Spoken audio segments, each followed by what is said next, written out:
Hello everyone, in the next episode of Modding with Dargus. Today we are going to take a closer look at Phanteks HALO's digital RGB frames.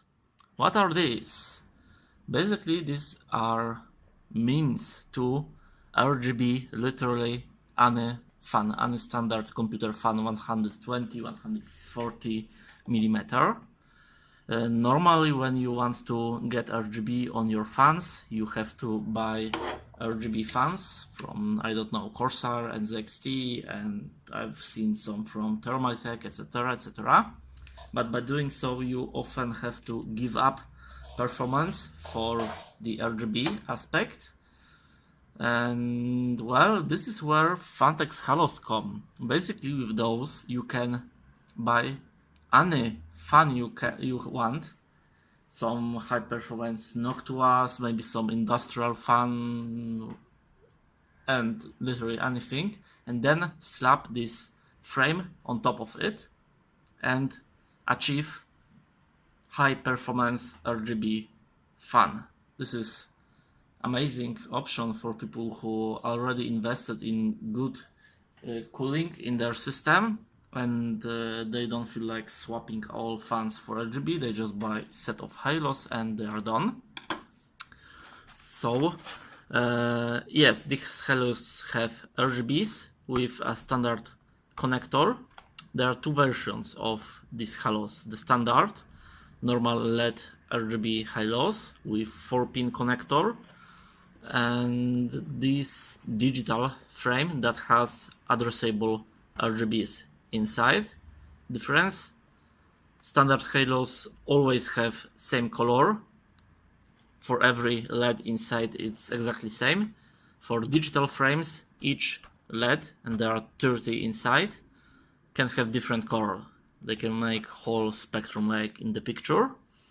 And as these use standard connectors and are using standard RGB LEDs, for addressable it's WS2812B, they are compatible with what?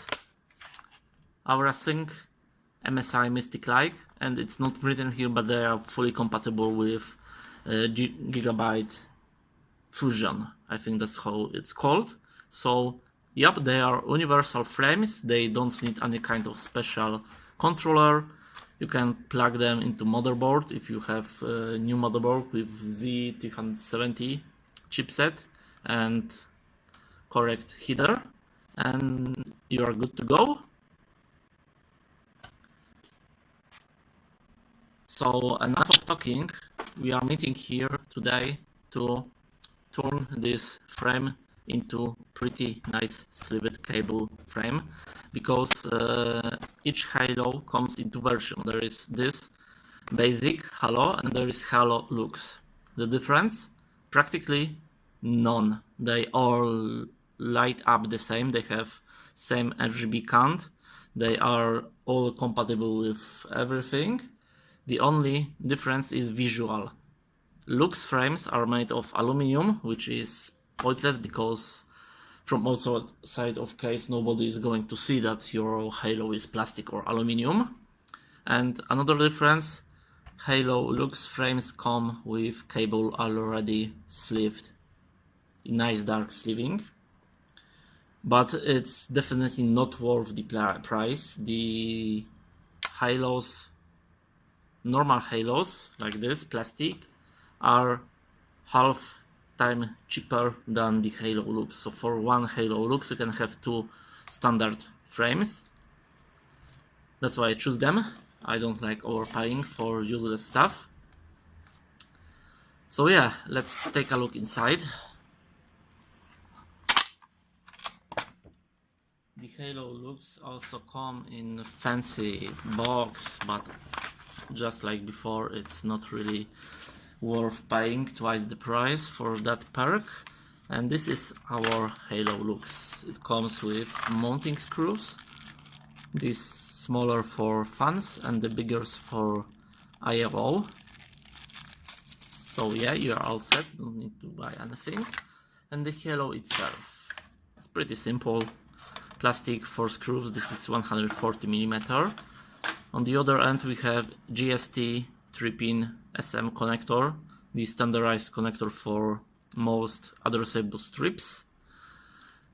It's a daisy chain connector, so if you have multiple frames you can connect each to another, and then all frames in your PC will take only one slot on motherboard of the addressable header. On the back side you can see what we are dealing with. So basically there is this frame, there is transparent cover that dissipates light, and inside we have a normal RGB strip, just smaller, you will see why. And in order to sleeve it up, we will of course need to disassemble the frame, but we'll also need a little bit of stuff. First of all, the sleeving. We are going to use my good old friend paracord. Come on, get focus. Paracord 5AV0. This is standard military paracord. It comes in many colors. You will be surprised in how many colors this can come. The sleeving is extremely durable. It's parachute line, so yeah, it has to be strong. How do we use it as sleeving? Basically, when we cut it to size from both ends, inside we will see this core made from 7 white strings. Basically we pull out the core and we are left with empty shell. See, you can see through it, and this is our sleeving. It's flexible, it can add up in size. You can pull it to sleeve smaller cables. Paracord is extremely cheap. They're cheap, I would say, especially the black one, most popular. And it's very good for sleeving your PSU cables. It's also good for sleeving smaller cables like these Halo fans cables. Some other cables in your PC case, especially fan cables. It's perfect for sleeving fans too. So we are going to use it. I will be making use of charcoal gray paracord. Probably you can see any difference here. I already have it cut to size. I don't have anything to measure it right now, but I will write you in comments how long the paracord has to be in order to sleeve one Phanteks Halo. What else do we need? A screwdriver. Yep. It's using, I think, Phillips 1 size bit at the end to fit the screws perfectly. We will need a string. I'll be using my hybrid no shrink tube method. Well, this time we'll be using a shrink tube, but string will be very helpful for keeping sleeving in place and prevent it from sliding. This is a nylon, very strong string. I can't tell you name because it's in Polish. You'll have to look around your own market in your country, but it's nylon string made for sewing thick leather, so it's very strong. You can pull it and it won't break, and that's what we are going about. We will need also a lighter, a shrink tube. We are using here a 5mm shrink tube that shrinks to 2.5mm. Teflon tape for securing our cable before sleeving, because even if paracord is durable, if you are trying to sleeve something with pointy edges, you can pull a string inside the paracord and it will start shrinking on its own, and in the result it would get stuck on your cable. A toothpicks. We will need it for a little trick when we will be desoldering the cable for sleeving, because yeah, unfortunately we will need to use soldering iron here. Technically it would be possible with it, but it's very difficult, very easy to mess up, so we will opt out for the safer method. Soldering tin, scissors, and completely optional hot glue gun. So first of all, we need to disassemble the halo. 5 screws. It's made of plastic, so don't be too rough.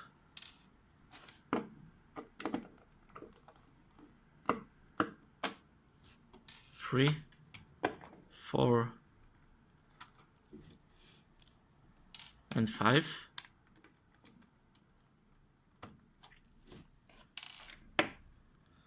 Let's remove the bracket. This is all transparent. We are going to put it aside. And inside you can see what makes the halo glow. The all magic behind Phanteks HALO is now exposed before your very eyes. In here we have very thin RGB strip. It's using standard 5050 RGBs with OSW WS2812B module in it, so these are addressable LEDs. And the trick is they are soldered in this very thin piece of flexible PCB that lets them make it so thin and fit inside the halo. In here we have cables. Come on, focus. Yep, take a note of the colors because it will be important. As you can see, the come on, focus. We have standard pinout, V for voltage, G for ground, and D for data. How the color goes: the wires are all lined up correctly. Come on, focus. And we have gray on top, then black and another black, just like they are bundled in this cable. They are sorted, so we won't mess it up. So first thing to do, I mentioned at the beginning you could do it without using soldering iron. It's doable. I did my first Phanteks HALO this way, but then I nearly messed up the second one, so I decided screw it, I will go soldering. Basically, your biggest obstacle from sleeving cable and pulling it all over the LED strip is that it's extremely pointy. These squarish cases of LEDs will mess up the sleeving very badly. You could try using this Teflon tape, wrapping it all around this strip, all over its length, and then you would have to squeeze this cable at the end to make the sleeving go through over it. But as I said, it's very prone to error, so I don't recommend this method. Instead, we are going to simply desolder the wires. Let me warm up my soldering iron.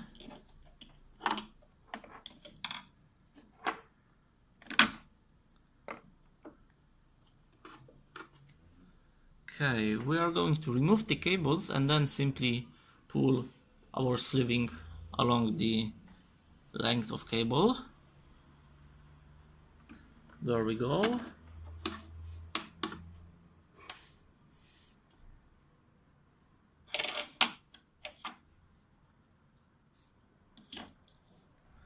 A little bit of preparation.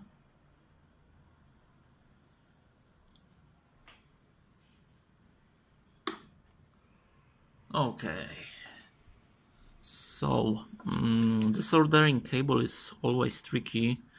You have to warm up the other end. It was soldered to, then pull the cable out. Don't know, but it always gives me a little bit of problem.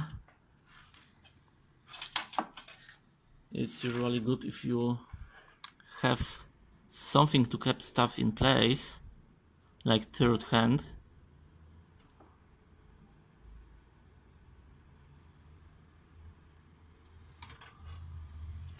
There we go. First cable out. 2 more to go.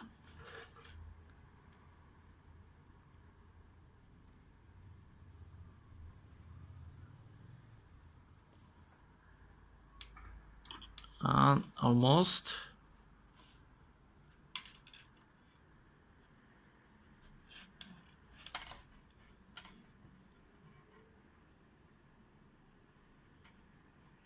And last one to go. There we go. All desoldered. Now what I like to do is straighten the knob and then cut the ends out. You want a clean start. It will be very difficult to pull the desoldered end of cable through the hole in the strip. So we are going to cut out the bad end and then remove insulation from the tip of cable to expose a fresh wire. Come on, I don't want to be too rough on it, or I might cut through the cable itself. But there we go. Fresh cable number 1, then fresh cable number 2,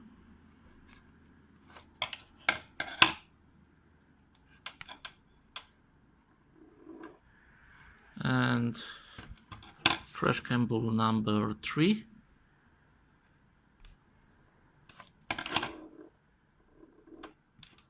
Damn it.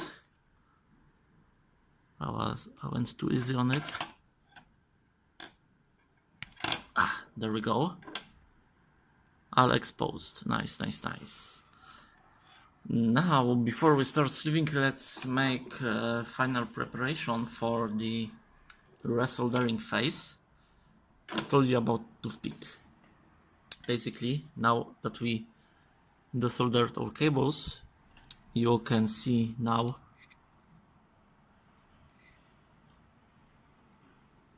come on, focus. Oh, you can see now that there are no holes. We have nowhere to put our cables in. The soldering compound, the tin, sealed the holes. That's why we are going to warm them up once again. And at the same time, with a toothpick, we are going to clear the holes.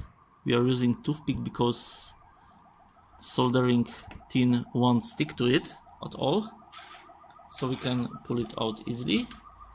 Damn it, everything is floating in here. There we go.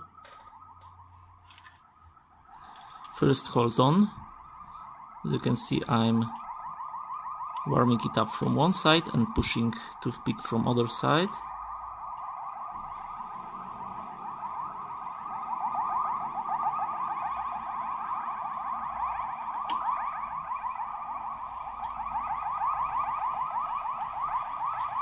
And last hole.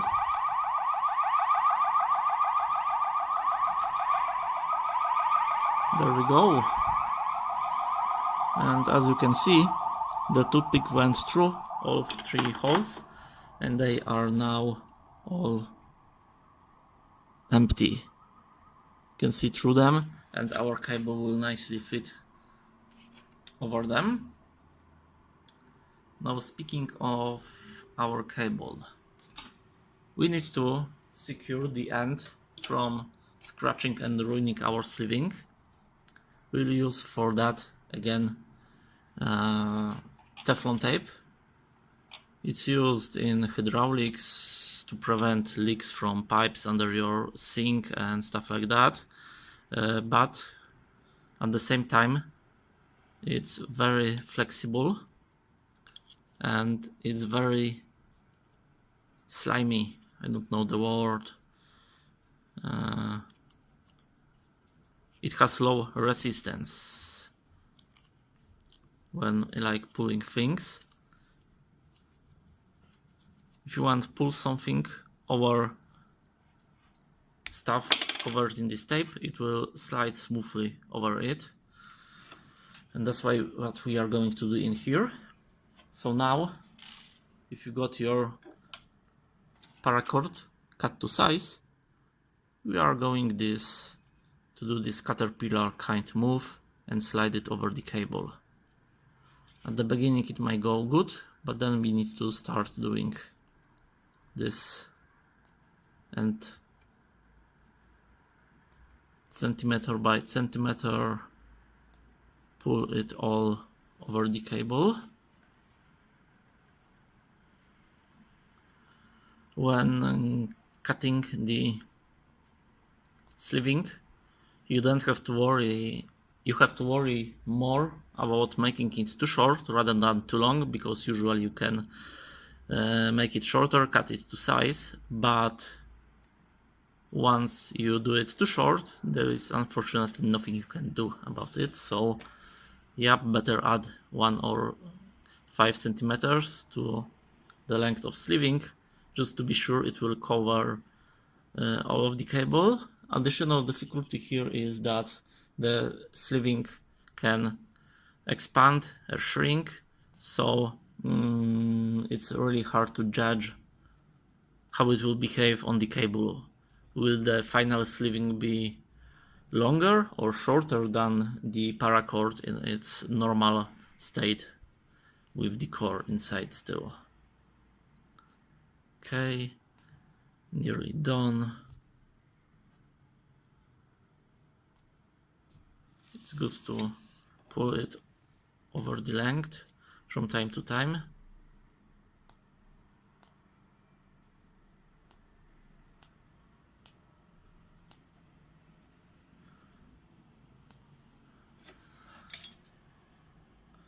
Almost done.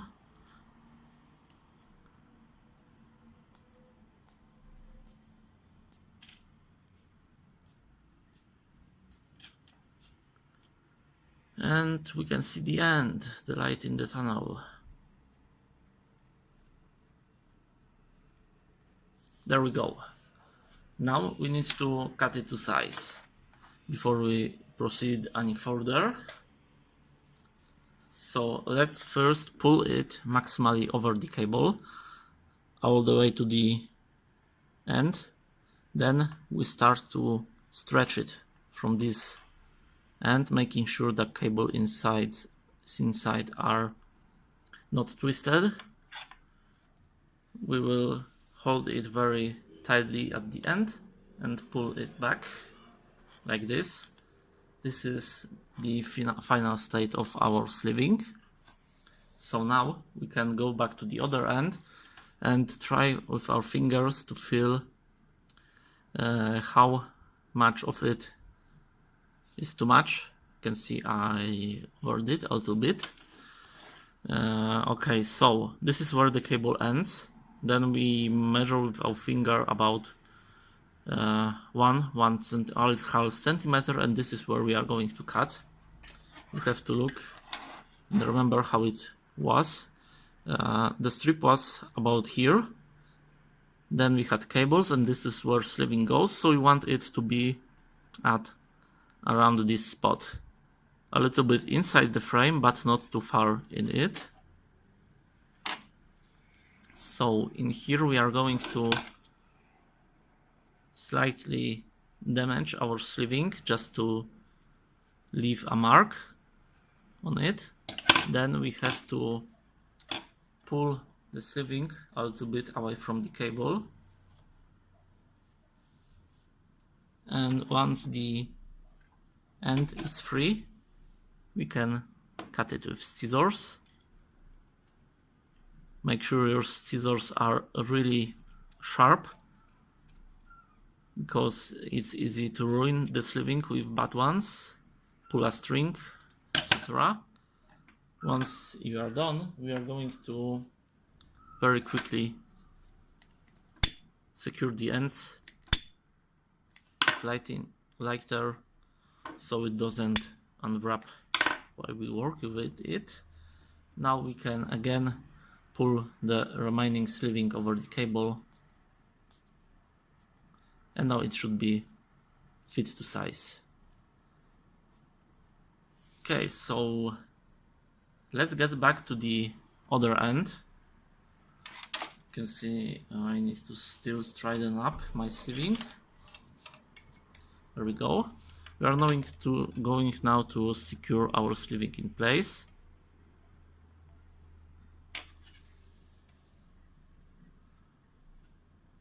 That's right.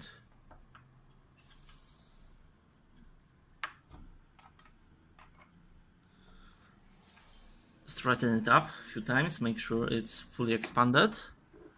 And now we are going to do my favorite trick. We are going to use a string with a self-tightening loop to hold the sleeving on the cable. This way it will never pull out from the cable, which is very annoying when you finish your work and you find out everything goes to waste. I'm going to show you on the picture how to make the self-tightening loop. It requires some practice, but well, it's easy to learn. So we are crossing string like this, then we pull one end through the loop, then we pull the end through the loop again, and now we are tying a normal knot with two ends like this, making sure it goes through correct loop, and then we pull both ends. And there we go, it's done. As you can see, by pulling just one end, the loop is tightening itself on whatever is inside, be it my finger or the sleeving. So let's pull it over the end of my sleeving, about at the end of the sleeve, and now we just pull this one end, the whole loop is tightening. See, using very strong thread, nylon thread, does not have right to break, and this is how it's done. The sleeving is held in place on the cable and it will never slide down until you pull very hard, but then it's just your own fault for doing so. You're going to cut the end of cables, and then additionally, just to make it nicer, we are going to secure it with a small length of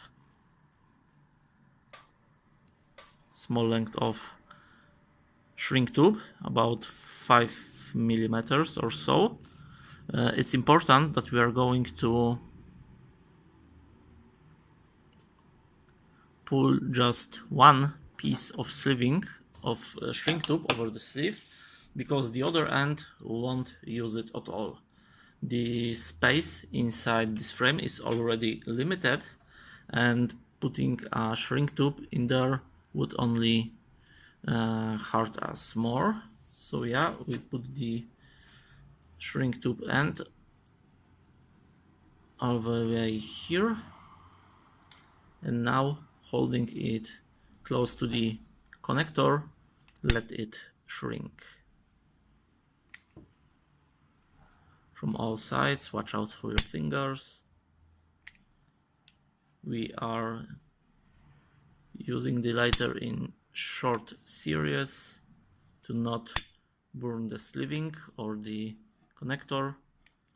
Once it's tight, we can help it with fingers a little bit, depending how well you are doing with heat, because watch out, this sleeving and the shrink tube can become quite hot.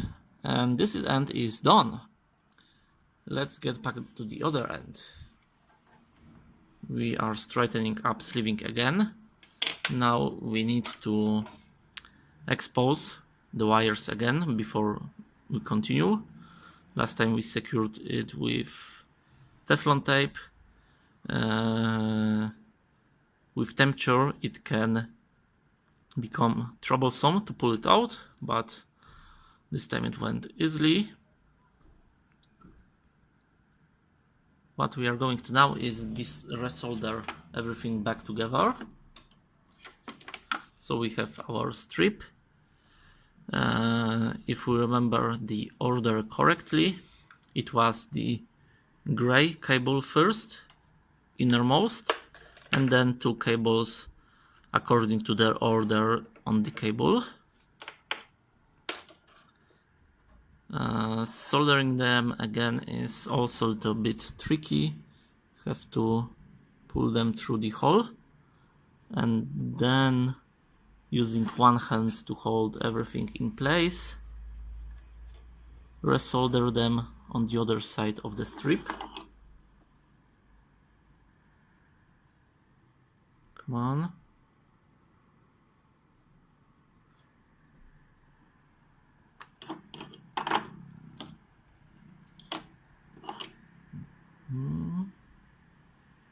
I'm not gonna teach you how to solder because there are already plenty of tutorials here. Well, if you've seen my previous video about the ambient lighting unit, you can tell that my mods are going to the more advanced side than before.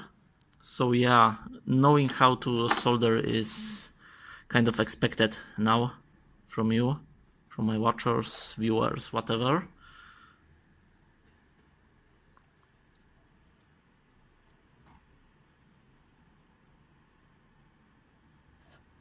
And another, make sure the little wires inside are all straight, or it will simply not fit in the hole.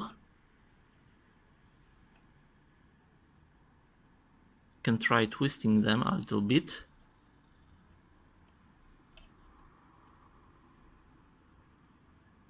Done. Other part of soldering.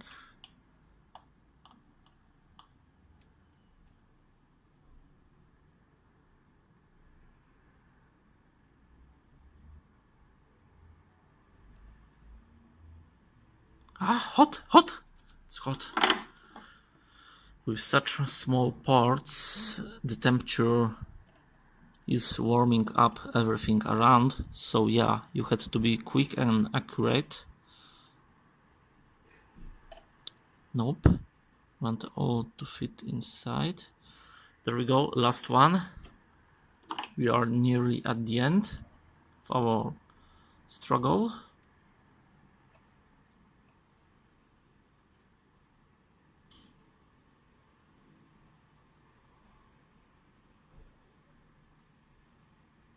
And there we go. Blow a little bit so it cools down faster. And that's it. Done with soldering. Depending how big the exposed wire was, you might need to shorten it a little bit. Cut out the pointy end. You need to also examine both sides of the strip and see if whole wire is covered. Oops, sorry, covered in the solder. For me, I can see it that it's not quite good.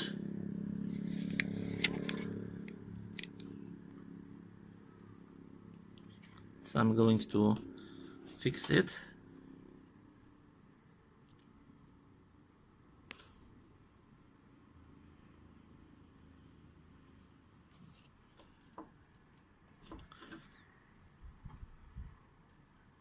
And to make sure there are no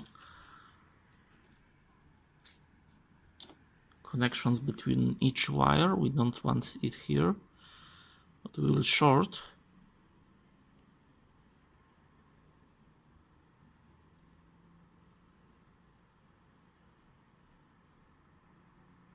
There we go, it should be nice and clean now. Okay, so we have all cables in place. Now let's pull everything over again. Now you need to watch out to not twist the cables too much at the end, because the wire itself that Phanteks used is very fragile, so you risk snapping it in half and then you will have to resolder it again. This is why I brought my heat gun in here. We'll see later what I'm doing with it. Now behind the camera I'm doing another self-tightening loop.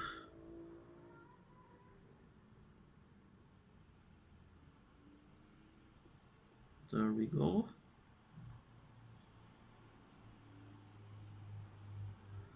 And when it's done, we are going to pull it over our cable now from this end and tighten it up nicely. Yep. Again, self-tightening. I just pull one end and it's working. Yep, make it strong. Cut the end.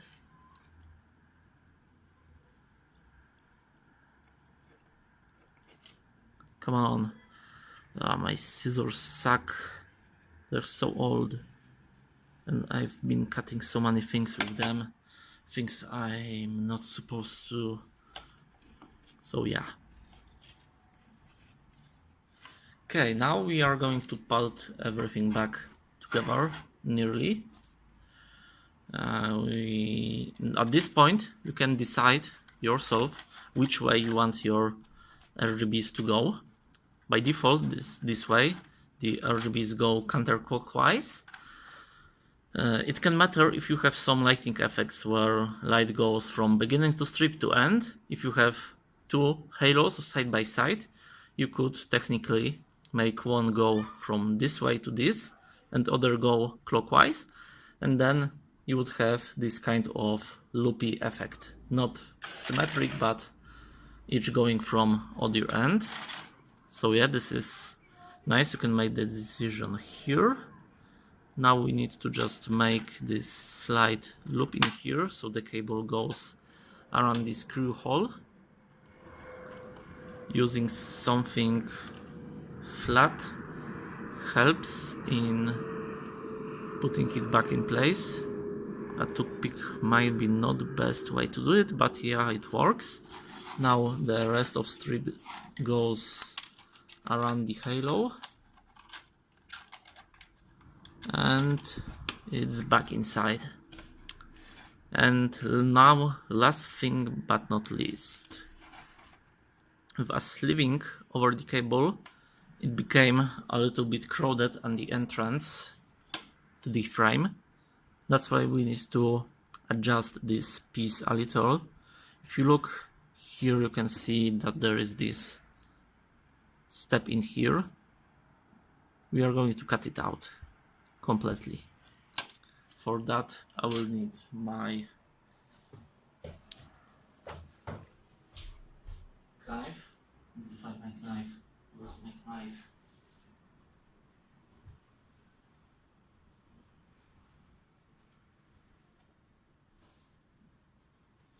There is my knife.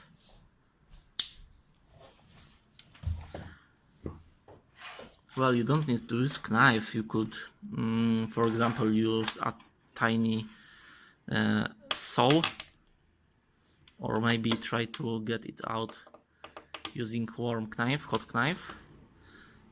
But I will just scrape it off with this kind of movement from one side to another, making sure I'm removing the material from both ends. We want to basically flatten out the entrance so the sleeving can fit there. It absolutely does not damage your halos. It doesn't affect the RGB effect because it's on the end that is not exposed to view. Once it widened, now it's transparent and difficult to see.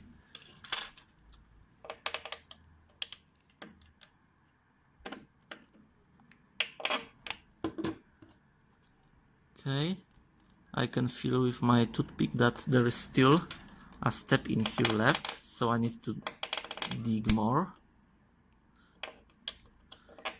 It's making scary noises of broken plastic, but it's more durable than it looks, so yeah, no worry. Okay, now I think it's good to go. Last but not least, my heat gun. I brought it all the way here. We will put a drop of glue in here to secure these cables, just in case if they ever break, so they don't make a short with each other. And this way, manipulating cable from this end will not put a strain on the cables here that could break them. So, okay, heating gun takes a little time. You want it fully heated up. This is mine. It's tiny, it was cheap, but it works.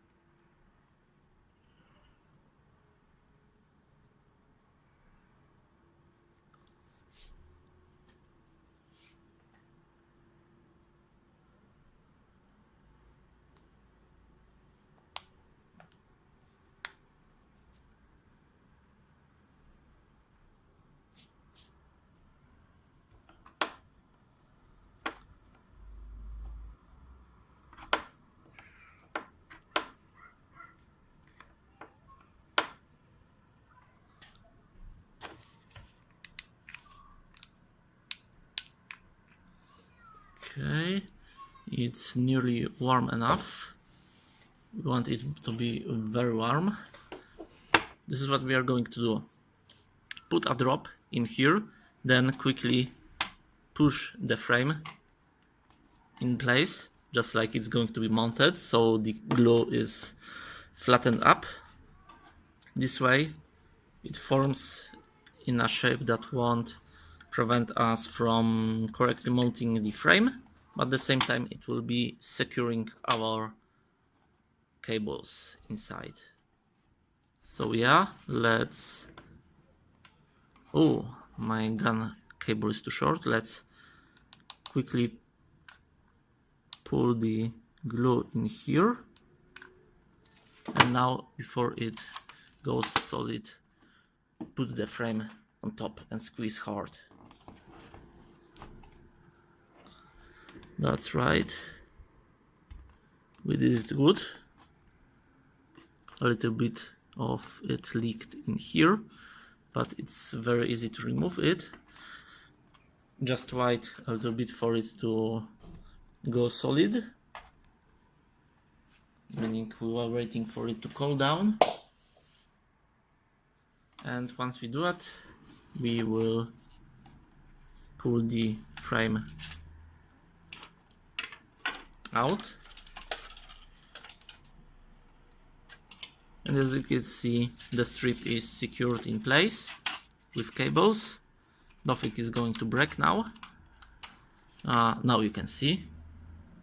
And well, pretty much you didn't have to do it. You could just leave the frame in place and just start putting the screws back in.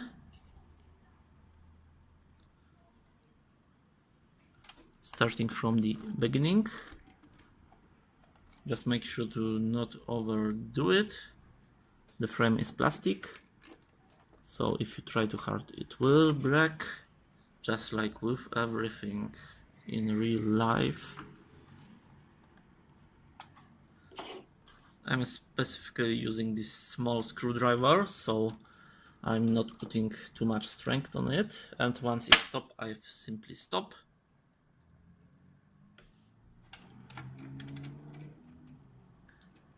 And done. The frame is ready with our nice custom sleeving. This way we are basically saving half the price of Halo Lux, and we can get more of them or just less but cheaper and still have pretty nice look.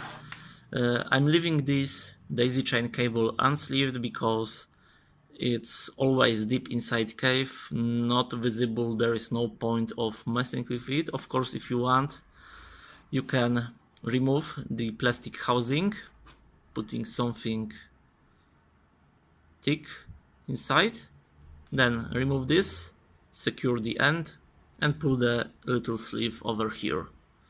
But for me, the sleeving on the main cable is enough. So thanks for watching. I hope you like this and learn something new. If you are interested in more modding videos or maybe some gaming videos, make sure to check out my channel, like and subscribe. And for now, I invite you for the RGB showcase with 3 Phanteks Halos installed in my case. See ya!